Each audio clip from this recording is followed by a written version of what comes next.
Hello，大家好，我係阿江，呢度係福利人生，一個同大家一齊成長、一齊改變、一齊進步嘅地方。唔知大家有冇試過，明明自己好想改變，但係每一次想改變嘅時候，個內心會出現好多把聲，會不停同自己講：算啦，唔緊要啦，下次先啦，下次先都應該得嘅，冇問題嘅。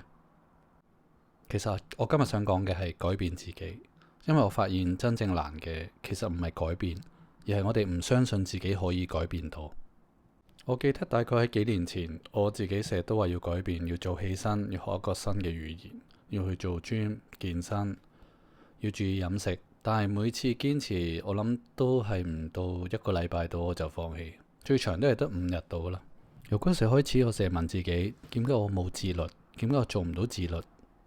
咁由嗰日開始，我試咗好多個方法啦，即係例如寫日記啊，或者每日同自己講15分鐘冥想啊，嘗試去改變。咁我覺得其實改變個生活習慣係一個好重要嘅地方啦。咁另外，我發現原來你要改變，首先你一定要揾到一個令你堅持落去嘅理由。呢個係一個好重要嘅核心。同埋可能有時我哋對自己實在要求太高，由我哋嗰刻想改變，但係我哋好急啊，我哋好想見到即刻改變咗個效果同個成果。我哋冇俾時間自己，無論身體同個心都冇俾。因為每個人都係咁，一改變就想見到個結果。我哋已經係完成改變咗嗰個結果，但係現實永遠唔係咁樣。我哋其實應該要學識放慢個腳步，俾自己時間。其實每一日咁進步係一件享受嘅事嚟。我哋唔記得咗呢啲咁嘅嘢。養成一個習慣同改變自己，其實我哋唔應該用速度去計算，因為每個人生每一個人嘅節奏係唔同。我哋只要同自己講，每日有少少改變，咁就已經 OK 噶啦。學識愛自己多啲咯，我覺得我哋要錫自己咯。好似同自信一樣啦，其實每日改變少少，每日嘅自信都會提升啲。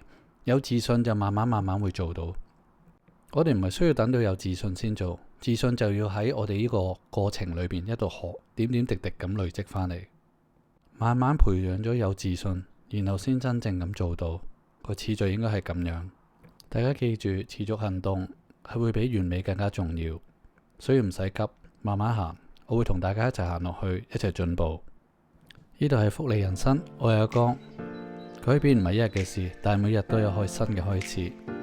如果大家而家都努力緊改變緊，唔好心急，因為每一步都會記住嘅。我哋下次見啦。